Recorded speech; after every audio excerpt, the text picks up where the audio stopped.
Hello students, अब देखते हैं हमारा एग्जाम्पल नंबर 12। तो एग्जाम्पल नंबर 11 में हमने यहाँ पे क्या देखा था कि ऊपर आपकी क्या थी, लीनियर इक्वेशन थी, नीचे क्वाड्रेटिक इक्वेशन थी या ओनली डिनोमिनेटर में क्वाड्रेटिक इक्वेशन थी। तो हमने कैसे सॉल्व किया था तो वो हमने देखा था।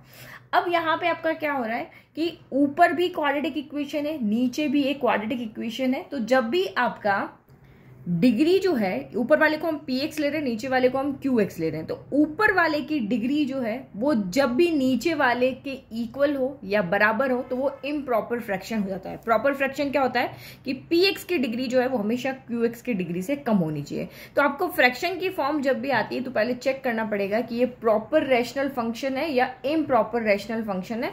तो ये आपका नॉट प्रॉपर रैशनल फंक्शन या इम्प्रॉपर रैशनल फंक्शन है, क्योंकि यहाँ पे दोनों की डिग्री सेम है। तो इसको पहले हमें क्या करना पड़ेगा, प्रॉपर रैशनल फंक्शन में चेंज करना पड़ेगा। तो वो कैसे होगा, तो हम इसको डिवाइड करते हैं। डिवाइड हमने क्लास 10th में सीखा हुआ है, x square minus 5x plus 6, denominator हमारा डिवाइजर हो जाता है और ये डिविडेंड।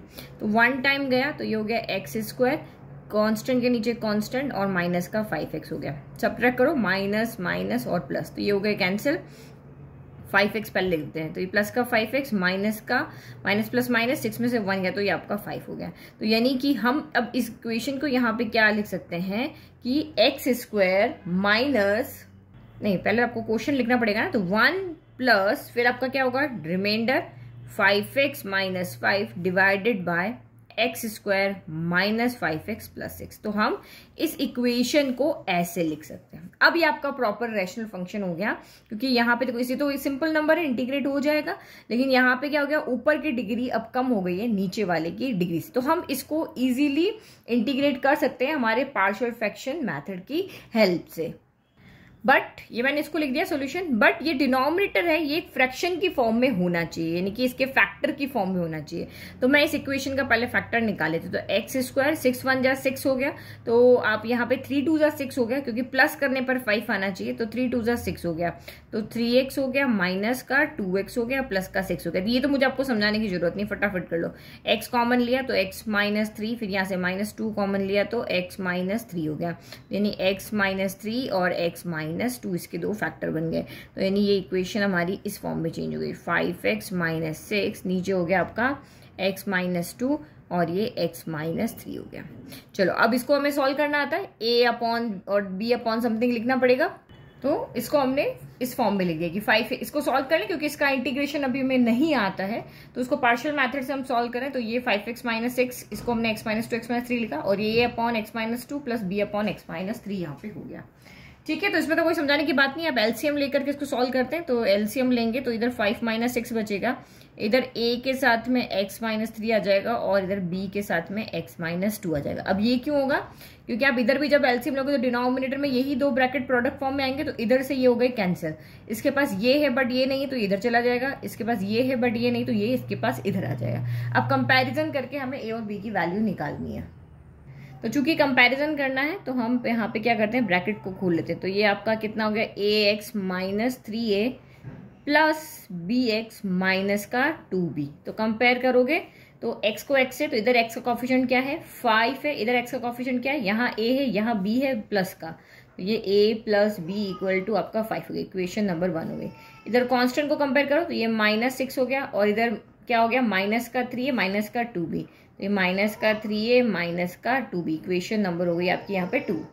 ओके, तो ये दो इक्वेशन बन गई। अब इनको सॉल्व करके हमें a b की वैल्यू निकालनी है और यहाँ पे पुट करनी है। इस क्वेश्चन को सॉल्व करने का प्रोसीजर है। तो क्या करें, या तो आप यहाँ से a की वैल्यू निकाल के यहाँ रख दो, या फिर इनको क्या करो कि इधर a का कॉफिशिएंट जो है वो इधर बना लो। तो मैं वही कर लेती हूँ। तो पहले देखो सबके पास माइनस है, तो चलो कोई बात नहीं, हम इसको 3 से मल्टीप्लाई कर लेते हैं, इसको मल्टीप्लाई बाय 3 कर देते हैं।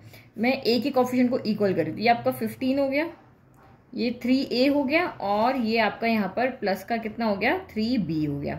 इक्वेशन नंबर 3 और 2 को इक्वेट करते हैं, तो ये हो गया माइनस का 6 इक्वल टू माइनस का 3a माइनस का 2b, और ये हो गया 15 इक्वल टू 3a प्लस का आपका 2b हो गया। इक्वेट करो, ये एक नेगेटिव एक पॉजिटिव वैसे ही कैंसिल हो गया। 15 में से आपका यहाँ पर 6 गया तो 9 बच गया, और ये 3 है ना, ये सा यस, तो 3 में से 2 गया तो ओनली b बचा, यानी कि b इक्वल टू आपका यहाँ पे कितना आ रहा है अच्छा 1 मिनट, कुछ गड़बड़ हुआ है ना। हाँ यहाँ 5 था क्वेश्चन में, मैंने इसको 6 लिख दिया। 5x - 5 था ना, यस ये 5 था यहाँ पे, तो ये यहाँ पे भी 5 हो जाएगा। 15 - 5 तो ये आपका 10 आएगा, यानी b की वैल्यू कितनी आ गई, 10 आ गई। अब b की वैल्यू अगर मैं यहाँ रखूंगी 10 तो a की वैल्यू कितनी आएगी, ये इधर जाएगा तो 5 - 10, यानी a की वैल्यू आपकी यहाँ पर आएगी -5 एंड a इक्वल टू कितना हो गया -5 और b इक्वल टू कितना हो गया यहाँ पे 10 हो गया। तो ये दोनों वैल्यू अब हम यहाँ पे रख लेते हैं और फिर इस वैल्यू को उठा करके यहाँ रखते हैं, फिर इंटीग्रेशन के हम यहाँ पे साइन लगाते हैं। ठीक है, तो हमने लिख लिया x² + 1 x² - 5x + 6 1 प्लस ये था, इसकी जगह पे हमने ये लिखा था, इसमें से इसको चेंज किया तो बस a की जगह पे -5 रख दिया और b की जगह पे 10 रख दिया। तो बस अब हमारा सारा कुछ हो गया। नाउ अब आप यहाँ पे आप इंटीग्रेशन का साइन लगा दो।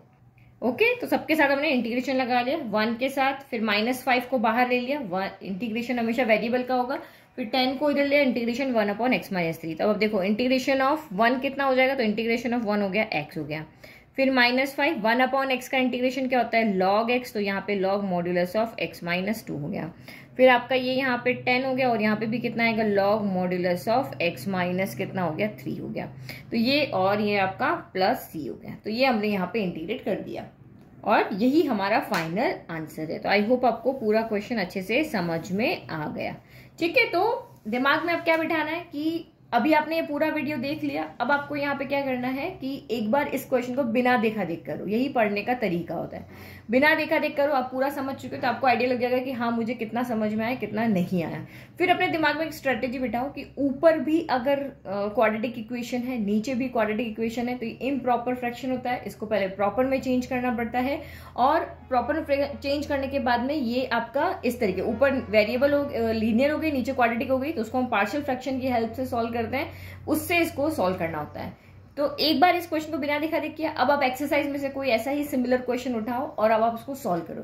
तो इस तरीके से अगर आप पढ़ोगे तो आप कभी भी कोई भी क्वेश्चन को भूलोगे नहीं। मतलब आपको यहाँ पे 10 क्वेश्चन प्रैक्टिस करने की जरूरत नहीं है, एक क्वेश्चन करके ही आप एग्जाम में इजीली इसी मेथड के दूसरे क्वेश्चन आते तो कर पाओगे। Thank you.